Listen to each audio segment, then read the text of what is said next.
Hi everyone, welcome back to the channel. Andy Malone here. This time I've got something really special for you. We're going to take a look at the top 7 tech, not tech tips, but the top 7 tech that you need to know in 2021. Are you ready? Let's take a look.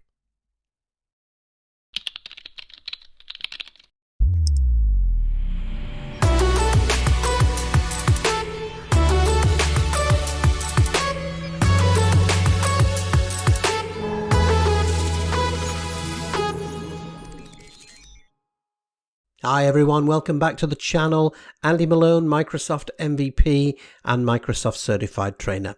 You know, everybody thinks that just because we're in the middle of a pandemic, everything stops. And to be fair, everything pretty much has stopped. But there's one thing that never sleeps, and that's technology.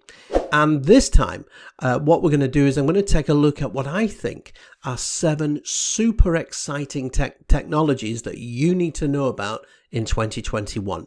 These are technologies that are going to make a real difference in our lives. What I've done is I've also time-stamped each of the topics so that you can go ahead and you can jump straight to them, okay? And that's down below. As always, if you like what you see, go ahead, click on that subscribe button and put in your comments below. I answer everyone's questions. All right, so are you ready to begin? Let's take a look.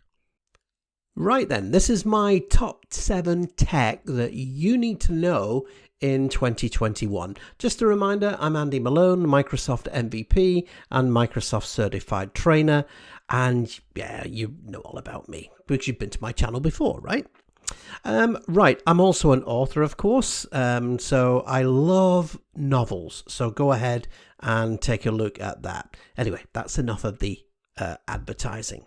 What we're going to cover in this session are what I think 7 super cool technologies for 2021, and these are technologies that are going to make a real difference in your life. So Wi-Fi 6E is the first one. USB 4.0, the next generation of USB.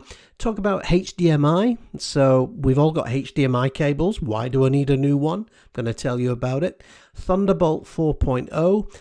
On the subject of Wi-Fi, we're also going to talk about C-band, which is if you're using your iPhone 12, if you've got your new iPhone 12, don't worry, you're already covered. Windows 10X, super excited about this one, the next generation of Windows, brand new version, totally rewritten from the ground up, very exciting. And I left the best till last, transparent displays. This was traditionally the stuff of sci-fi. Now it's no longer imaginary. Now it's real. And we're going to show you some of that. Okay, so first up then is Wi-Fi 6E. So what is this? Well, of course, the Wi-Fi standard 802.11 has been out for many years. However, if you've got the latest version or you've got a router at the moment, of course, the Wi-Fi 6 typically was limited the wireless spectrum to either 2.4 gigahertz and 5 gigahertz. Now, why you think this might be okay, the downside of this is that we really only had 3 non-overlapping channels. And so it was a bandwidth issue. And what that means is any channels that's shared by you, your family, your neighbors, the more congestion comes on the wire, or the airwaves, I suppose, the worse the performance actually got. And that was a real issue.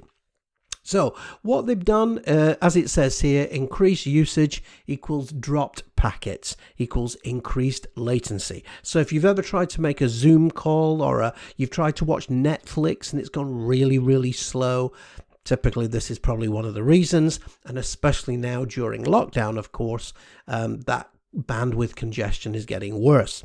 So Wi-Fi 6E aims to fix that problem. It adds supports for 6 gigahertz wireless spectrum, which basically means increased speed, lower latency, and also well, when we mean lower latency, we mean that the number of channels is much greater, so that it's going to be a lot faster for you. Andy, do I need to go out and buy a new router? I'm afraid so. Yes, I'm afraid so. So this is brand new for 2021. Okay, so in April 2020, the FDC voted unanimously to open up the spectrum. What was happening in April, of course, lockdown was starting, and they suddenly realized, hey, we need a much wider Wi-Fi spectrum. So typically we need more airwaves, okay, and we need more routers. So 6 gigahertz is the biggest spectrum addition since 1989. So this is a huge leap forward, okay. So from 5 to 6 gigahertz might not sound like much as it says here, but it essentially quadruples the amount of space on the airwaves that we can have. What this means, typically 14 additional 80 megahertz channels, 7 additional 160 megahertz channels, and this is available for routers and those all-important smart devices that we're getting to use. Also, the big benefit for us is obviously reduced signal interference. And let's face it, we're all using more and more gadgets every day. So key things: improved performance, lower latency, more super wide channels, and greater capacity. So the pros, the benefits: 6 gigahertz allows for internet speeds of greater than a gigabit. So awesome. So many of us have maybe paying for ultra fast broadband, but it's not working. We're not getting the true benefit because of the Wi-Fi channels that we're using. The increased spectrum also means lower latency, which means basically you're going to get improved performance on your video calls, virtual computing, gaming, and so on.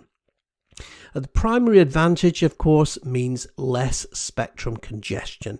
So this is going to be a huge improvement for everybody. Okay.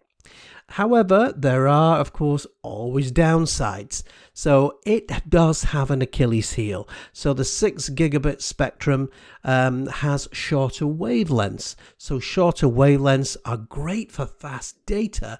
However, it basically has issues traveling longer distances. So if you want to be outside in your garden, you may find that you need to put in repeaters. So a typical home that's using the 6 gigahertz spectrum will typically have not just a Wi-Fi router, but you'll typically have a repeater as well. Okay, so the next, you will need to obviously enhance that a little bit. Automated frequency control. So this prevents interference with other 6 gigabit band users as well. So that's definitely a plus. And Wi-Fi performance will scale back to the 2.4 or 5 gigahertz if you're outside. So if you starting to get out of range, it will slip back to, so it's backward compatible. Okay. So, can I get it now? Yes, Netgear are doing a Wi-Fi router now. So you can, what we'll start seeing is network cards on the new next generation of laptops. New routing devices are starting to trickle through. So availability, so 6E is not there. Everybody hasn't got it yet, but it's starting to trickle through now during 2021.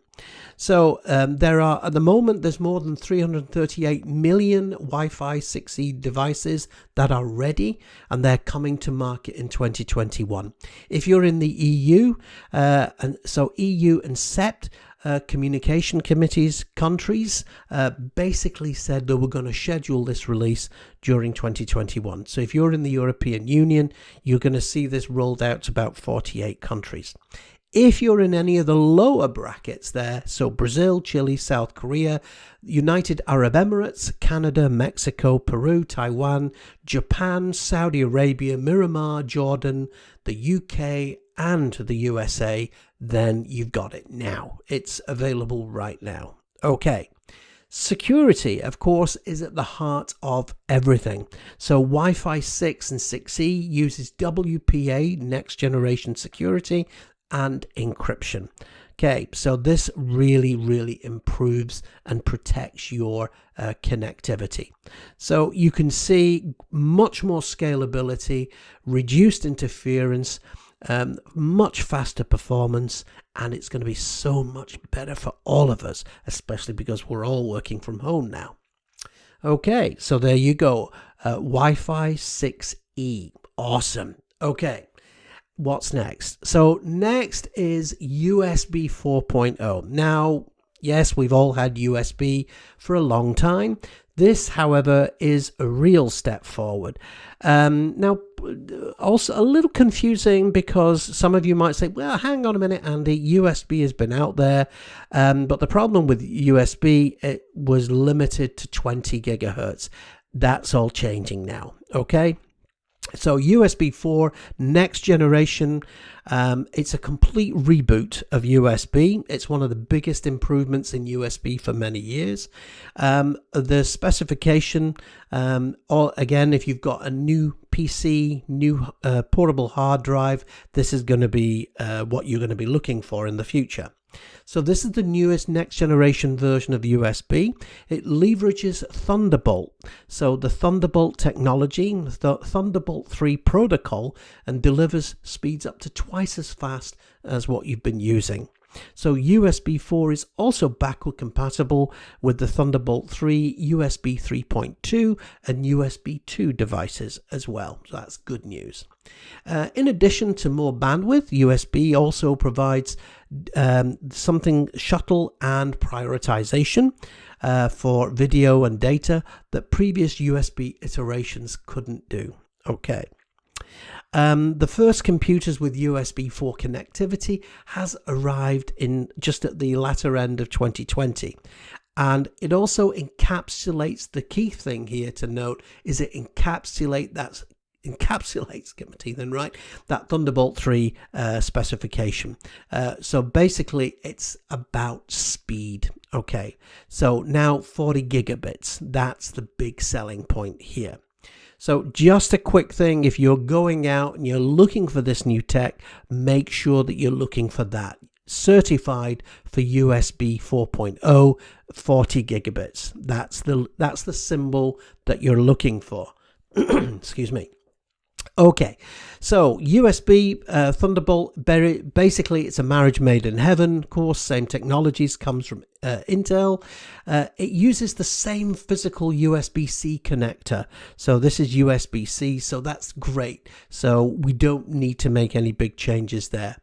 The oval USB-C has two advantages over the classic Type A, which is the older rectangular one. USB ports are much smaller, which allows for integration into much thinner laptops and compact devices. Okay, and the other nice thing about USB-C, which way do I put it in?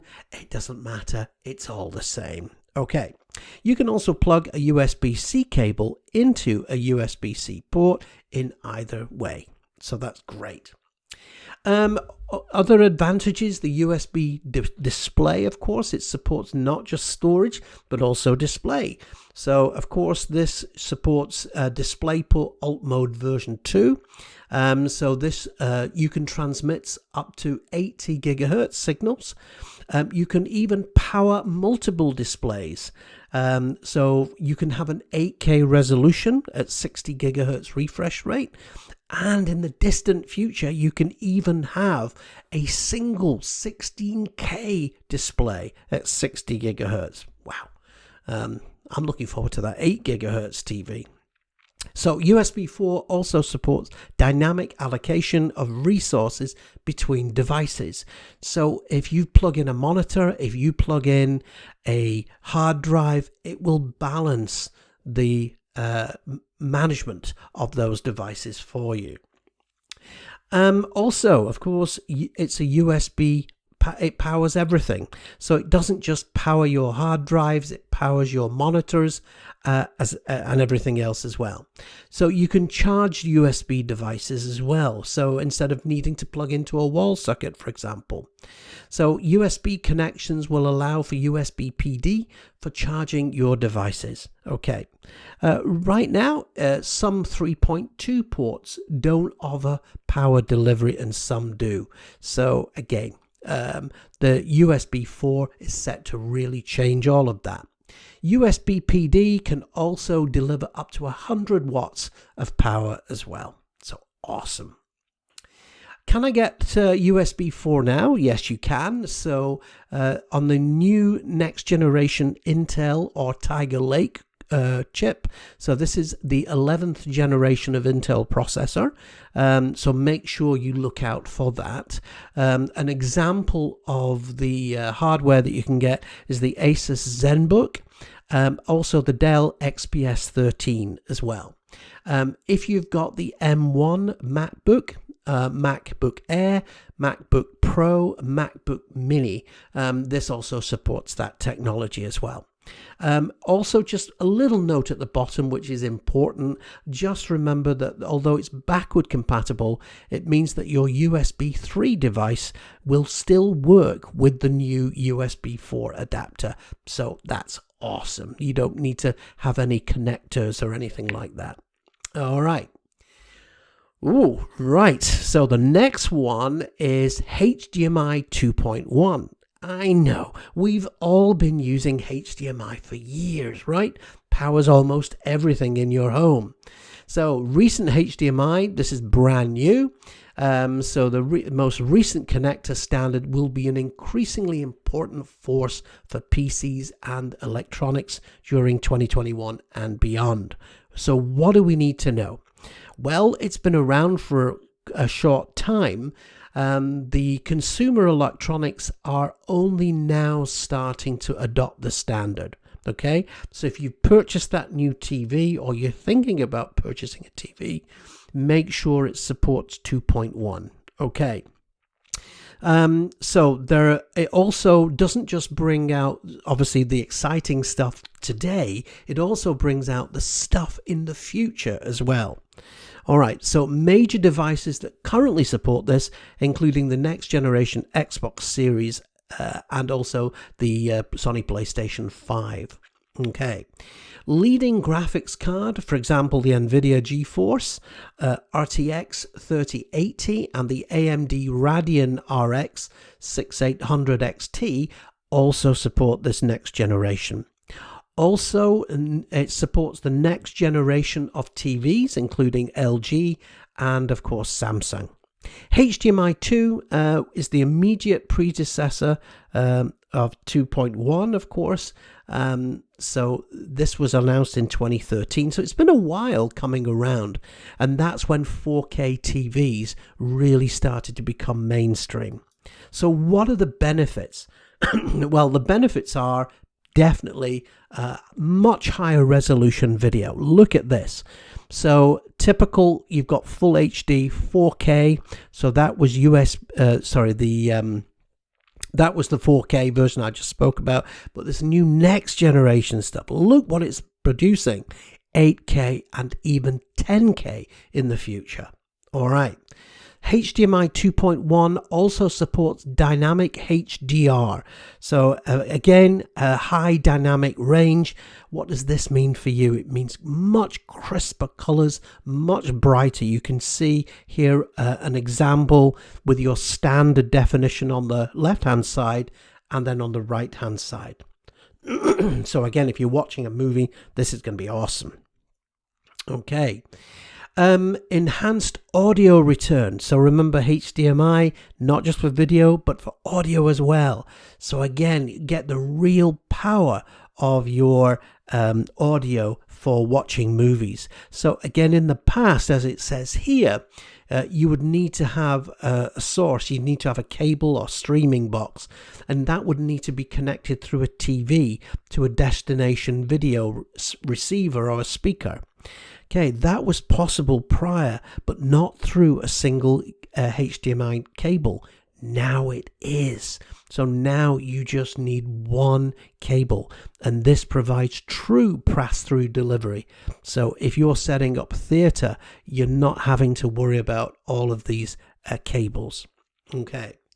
Variable refresh rate, again, much crisper, much faster delivery of pictures. However, not all cables are made equal, so be very careful. If you're purchasing a HDMI 2.1, this is what you're looking for. It must say HDMI ultra high speed cable. So you definitely need to look out for the words ultra high speed. So it doesn't necessarily say 2.1, it says ultra high speed. Okay, that's what to look for. Okay, on the subject of cables, the next one is the Thunderbolt 4. So again, looks like a USB-C type cable, so not a lot changed there. However, it can carry a video signal using the DisplayPort protocol. You can charge connected devices with it, and also it allows data transfer very similar to USB performance. USB 4.0 also delivers much faster speeds and interoperability to those devices as well. One of the big changes of this technology from Thunderbolt is that it's now open source. Okay, so again, if you've got a PC which is based on Intel's 11th generation, that's the Tiger Lake processor, then you're going to be able to take real advantage of this. Again, Thunderbolt 4.0 offers maximum throughput of 40 gigabits, and that means that it uses at least 15 watts and up to 100 watts for charging. Okay. Also supports for up to 10 gigabit networking, and again, it will also lead to much more capable peripherals. You're going to see this in the next coming months. So again, simplification. It's the one cable to rule them all. Okay, so you can see USB 4.0, and then we have the Thunderbolt 4 next generation cable here. One of the big benefits, I just thought bring this one into it, ThunderSpy. ThunderSpy protection, if you had a Thunderbolt 3 cable and earlier, then a potential attacker, if a hacker had access to your laptop, even if your laptop was encrypted, it was possible that they could steal on and get access to your data using a Thunderbolt 3 cable. Okay, so if you are concerned about security, then this is not possible with a Thunderbolt 4. So if your laptop is now fitted with Thunderbolt 4 ports, then you are protected from this direct memory attack, ThunderSpy. More details, you can Google that. Okay, now, I mentioned earlier the new iPhone 12. Again, we're all stuck in our homes at the moment, so C-band.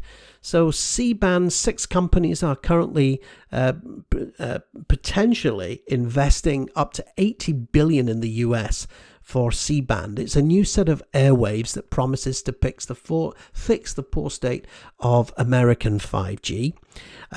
So you can see there's been a little bit of research going on into it. Traditionally, C-band was used for satellite TV, and it's been around since the 1970s. And of course, the only downside of C-band was we needed one of these big, ugly grey dishes on the sides of our homes. However, today, modern decoding or encoding can essentially repack these broadcasting into the upper portion of the C-band, and this essentially leaves the lower portion available for cellular services. So C-band sits between the Wi-Fi bands 2.4 and 5 gigahertz. Excuse me. Okay. Again, the advantages are a much wider spectrum, so less interference, you've got dedicated channels, and again, improved speed. However, to take advantage of this, the device needs to be C-band ready. So there's only a few devices at the moment that are this. So the hardware support needs to support band N77 or N78. The iPhone 12 supports this, and also the incoming Samsung Galaxy 21 and a number of phones for 2021 will support this technology. All right. Most US phone providers are also beginning to roll this out. Okay. Awesome. Now, I'm a Microsoft guy, and I must admit I'm super excited about this. For me, Windows for the last few years has been it's been around. It hasn't really changed a lot. It's a very fat operating system, bloated, fat operating system.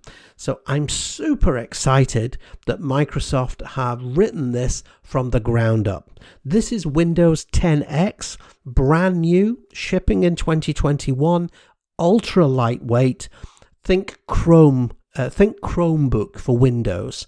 So basically, if you've got an ultra lightweight device, one of these little foldable PCs, this is going to be the form factor for that. It's built on top of Windows Core. It's designed for the cloud world. Okay. At launch, Windows 10, however, will be able to run Microsoft Edge, as well as most web applications. Big note here, 10X will not support legacy Windows 32-bit based applications. So those big fat applications that we used to deploy, forget it. It's not looking at that. However, Microsoft are saying probably by the middle of next year, or by the end of this year rather, support will be expected so that you can run these in a container. So a container is like an ultra lightweight virtual environment. So what does it mean? Improved performance, super improved battery life. So without all that heavy clunkiness going on with that bloated operating system, you've got improved memory, improved storage, of course, and security is going to be right up there at the top. It's directly connected to the cloud, brand new interface. The legacy shell elements such as things like Control Panel, File Explorer, Error Dialog Box, all those icons, they're gone. Forget it. This is brand new from the ground up. Okay. At launch, 10X will only be available in the traditional clamshell PCs for education and enterprise customers, but you will also see a whole range of new form factors such as foldable PCs that we've been hearing about over the last couple of years. They won't be happening in 2021 though, or if they do, it will be the end of 2021. But when you start to look at some of the graphics, wow, it looks beautiful. Very flat, ultra. It just looks nice and clean, nice and tidy, and very, very nice. Okay, so again, perfect for Office 365 users, Microsoft 365 users who are working in the cloud. You will be able, a common question, Andy, that's all very well, it's cloud-based, but will I be able to work with my documents offline? Absolutely. Everything will be cached locally. When you connect back to the cloud, it will resync everything. So yes, you definitely want to watch out for Windows 10. I'm super excited about this. Windows 10X coming out very soon. Finally, Andy's last one here. Transparent OLED displays. Oh, I'm so excited about this. So look at this. If you're thinking about getting a brand new TV, you might just want to wait a little bit longer. Okay, so this is the LG, the new next generation LG TV. So we've now got this brand new next generation completely transparent TVs. This is no longer the stuff of sci-fi. So OLED stands for Organic Light Emitting Diode. So it's a technology that eliminates the need for a backlight or an enclosure. So you don't need that enclosure anymore. Transparent OLED screens are made up of millions of pixels that emit their own individual light. Okay, can you imagine? This is opening up everything now. So you might even have windows that can display, think Back to the Future. We're going really into Back to the Future stuff on this. Okay, can you imagine merchandising displays, things like that? So I mean, you look at this, and this is going to be incredible. So I'm super excited about that. So if you're thinking about getting that new TV, then you may just want to hold off just a little while. Okay. So there you have it. Wi-Fi 6E, USB 4.0, HDMI 2.1, Thunderbolt 4, C-band, Windows 10X, and transparent displays. You can follow me on Twitter, visit my website, and of course, subscribe to my YouTube channel today. So there you have it, 7 cool pieces of tech that I think are going to make a real difference during 2021. Weren't they cool? Remember, if you like what you've seen, go ahead, click on that subscribe button and pop your comments below. We really value them. All right, until next time, you stay safe and we'll see you soon. Take care. Thanks so much for dropping by. Remember, you can visit me at andymalone.org and go ahead and click on that subscribe button so that you don't miss a thing. I'll see you next time.